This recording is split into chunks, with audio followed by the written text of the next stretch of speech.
Médico acusado de assédio. O que fazer se você, médico, for acusado de assédio? Eu sei que é um tema chato, é um tema pesadíssimo, mas é um tema que existe, tá aí batendo na porta, infelizmente, e eu acho que é importante que a gente fale dele, dando algumas dicas do que fazer caso isso ocorra com você.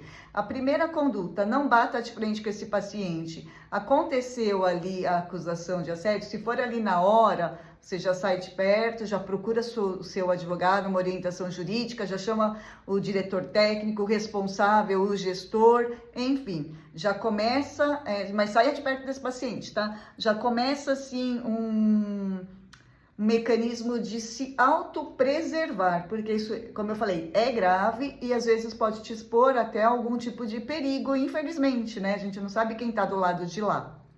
Então esse é o primeiro passo. Um passo também muito importante, aconteceu a acusação, não saia por aí falando, divulgando, ainda que se amanhã ou depois, ou no mesmo dia, o paciente faça algum tipo de postagem nas redes sociais falando sobre você, não, como eu falei, não confronte o paciente, printe tudo, o paciente fez qualquer tipo de postagem com alguma coisa de caluniana, enfim, difamatória, printa, começa a printar tudo e não faça nenhum comentário publicamente, sempre com o respaldo do seu advogado.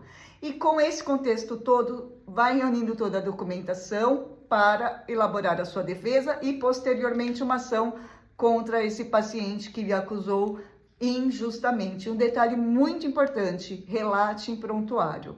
Uma dica agora, um bônus extra, a gente sabe como é difícil esses plantões em pronto-socorro, cheio, UPA e afins aí da vida. Você vai precisar realizar um exame físico no seu paciente, na sua paciente, dependendo da queixa que essa paciente lhe fez.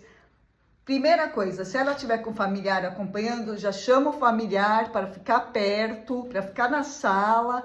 Ah, mas não tem familiar, foi sozinha. Eu sei que é difícil ter um enfermeiro, um auxiliar para acompanhar, mas tente, vai que tem ali. E antes de iniciar, né, se não for um caso de extrema urgência, emergência, né, for um caso, assim, aspas, né, um pouco mais leve, onde você esteja conseguindo dialogar bem com o paciente está sentado na cadeira, etc e tal, converse com a paciente, explique como vai ser esse exame, fala, olha, fulana, eu vou fazer um exame físico que vai ser procedido de tal forma, vou te apertar, vou te apalpar na barriga, na região um pouco mais abaixo, etc e tal. Para quê? Para que ela não interprete de forma errônea este tipo de exame e não saia achando que foi assediada, sendo que é um exame físico dentro do que preceitua a ética médica. Combinado? Dúvidas? Como eu falo sempre, manda aqui pra gente.